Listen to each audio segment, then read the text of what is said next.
the drug dealer behind the overdose death of a Coronado teenager sentenced in court.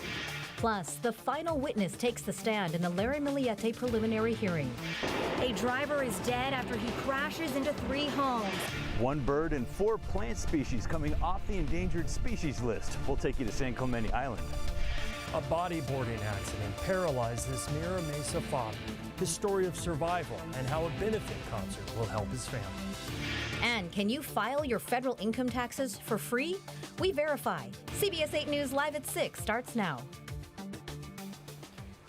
New tonight, the man who sold a deadly dose of fentanyl to a Coronado high school student is sentenced to more than a decade behind bars. Good evening. Thanks for joining us. I'm Marcella Lee. I'm Carlo Chiquetto. Prosecutors say Kaylor Jr. Tawan Beltranlap sold a pill disguised as oxycodone online to then 15-year-old Clark Salvron.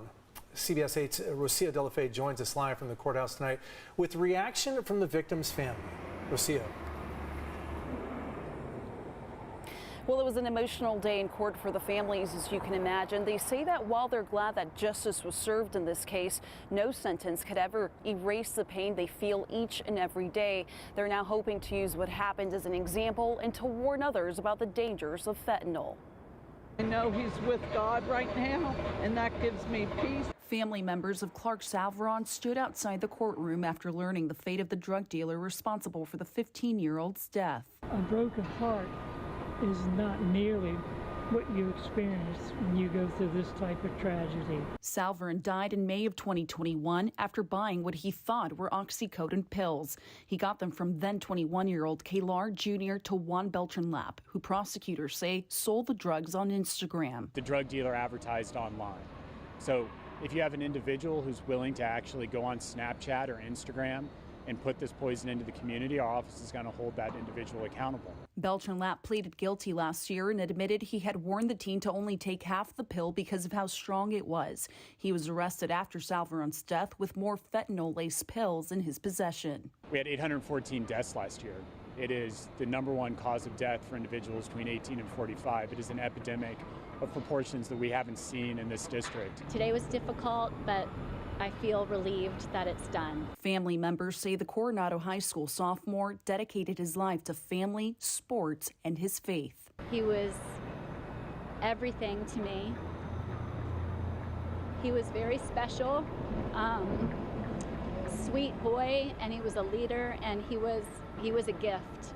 He was a gift for 15 years, and I wish I could have had him longer. Salvron's family are now warning other parents to talk with their children to prevent a similar tragedy from happening. It's very, very, very scary of what our world is becoming with fentanyl. They just need to be aware of this, how scary it is. No justice can ever satisfy the loss that a grandparent has or a parent has, because this fellow will be away for a few years, but Clark is gone forever.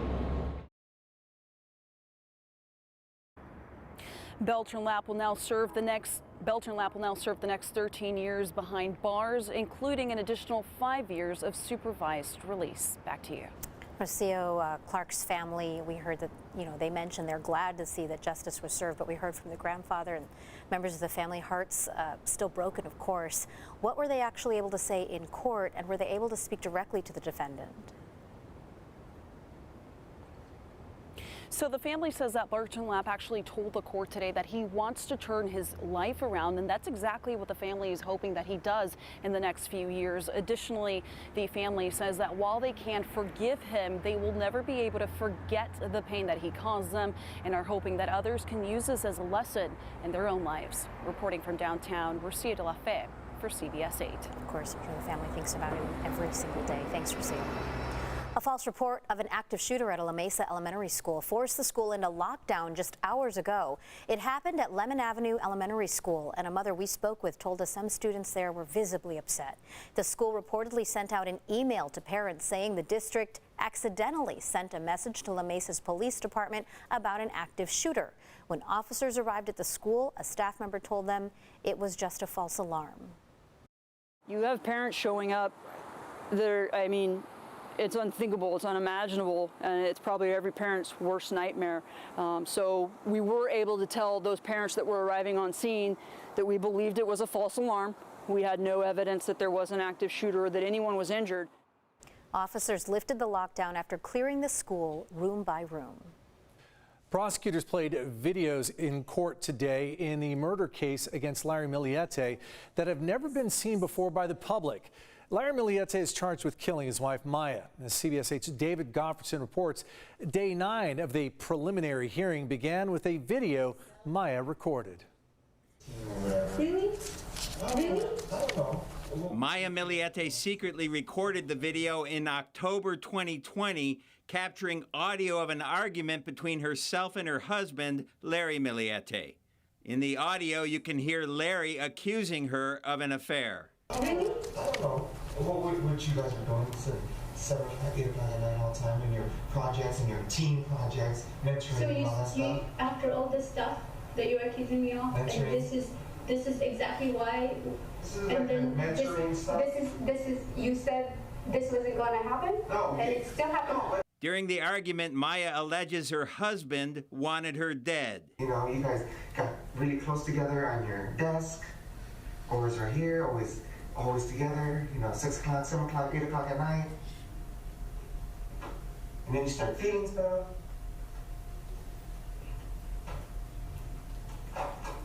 So that's enough for you to wish death on me all the time? Oh, that's enough that, you know, that you gradually had an affair since December. On the witness stand, DA investigator Matthew Grindley testified the video demonstrates Larry Milliete's controlling behavior over his wife. She wanted to leave Larry. She did not want to leave her kids. She did not want to leave her life that she had built, but she wanted to leave Larry. Prosecutors allege Larry Milliete murdered his wife on the evening of January 7th, 2021. The next morning, Larry's cellular phone went dead at 6:35 in the morning. 10 minutes later, at 6:45 a.m., surveillance video showed him leaving the house in the family's SUV. He was gone for 12 hours, and his cell phone was shut off for 12 hours. All passive events terminated all the way to approximately 6:33 p.m. on the same day. So an absence of about 12 hours approximately. Investigators also played surveillance video obtained from a neighbor's house showing somebody burning something in Larry Milliete's backyard fireplace in May of 2021, about 4 months after Maya went missing. Investigators later found a burnt credit card in the backyard fireplace belonging to Maya Milliete. Toward the end of the day, a DA investigator went through a series of emails sent by Larry to spellcasters. Investigators later seized that SUV that Larry drove for 12 hours that day. They looked at the mileage, they looked at his cell phone tracking from other days, and when he was driving other vehicles, they were able to figure out an estimate that he drove between 400 and 600 miles on the day after Maya went missing. David, a lot of dramatic information and testimony today, but I understand today we're finally down to the end of it. Is that right? Yes, the last witness is on the stand. We do expect a lengthy cross-examination, but it looks like it will wrap up tomorrow. And then it'll be up to the judge if this moves forward to trial, but we've been saying it looks like that is going to happen. David Goffredson reporting live for us. Thanks, David. We're learning more tonight about 3 shootings in California that have happened in only a matter of days. Shootings in Monterey Park, 2 farms in Half Moon Bay in San Mateo County, and at an Oakland gas station have claimed the lives of 19 people and injured more than a dozen others. The LA County coroner has now identified all 11 people who died in Saturday night's Monterey Park shooting. There's still no word on what led the 72-year-old shooter to open fire at a dance hall. He later took his own life when police approached his van. In Half Moon Bay, investigators say 66-year-old Chun-Li Zhao killed 7 people at 2 agricultural businesses yesterday. He worked at one of them. He was later arrested when he drove himself to a sheriff's substation. And late last night in Oakland, 1 person died and 7 others were hurt in a shooting at a gas station where a music video was being filmed. So far, no arrests have been made in that shooting. These back-to-back mass shootings are reigniting the debate over gun control. Governor Gavin Newsom says California's stricter policies are working. Others say not so much. Our political reporter Morgan Reiner is helping us fact-check and break down the numbers. California is the largest state by population, so it's almost home to the most mass shootings in the country, according to the Gun Violence Archive. But when you break it down per capita, it paints a very different picture. 3 mass shootings in California in a matter of days. Monterey Park, 11 killed. Half Moon Bay, 7 killed. And Oakland, 1 killed, 7 more shot. The reason I haven't done all the damn press conferences yesterday, I was here the whole day, is I can't do those again. I can't keep doing them, saying the same thing over and over again. I mean, it's insane. Immediately, dozens of California lawmakers started calling for more gun legislation. We will not stop with our dedication in keeping our communities safe.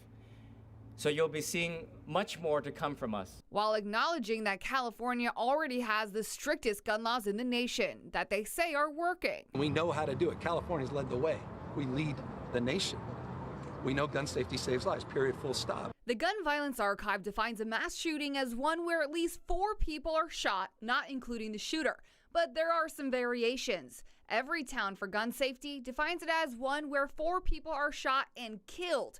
The FBI does not have a definition, but U.S. statute defines mass killings as 3 people killed. California has some of the strongest common sense gun laws in the nation, and as a result have among the lowest firearm mortality rates in the nation. What Attorney General Rob Bonta said is true, according to the Center for Disease Control. California has the 7th lowest gun death rate in the country. When it comes to mass shootings, the Public Policy Institute of California found that California's mass shooting homicide rate is below the national average. The PPIC found that compared to citizens in other states, Californians are less likely to die in a mass shooting by 25%. I did bring up some of these stats in an interview I did yesterday with a gun rights activist. He told me that he would have to look further into the stats before he could comment on them. Thanks, Morgan.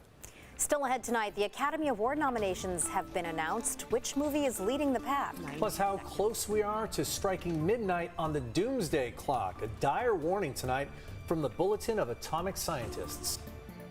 And your forecast for tomorrow, you're talking about a lot of sunshine that's still going to be going strong. Now, we will have sunshine, a bump up in temperatures before we get right back to the rain. So all those details are coming up.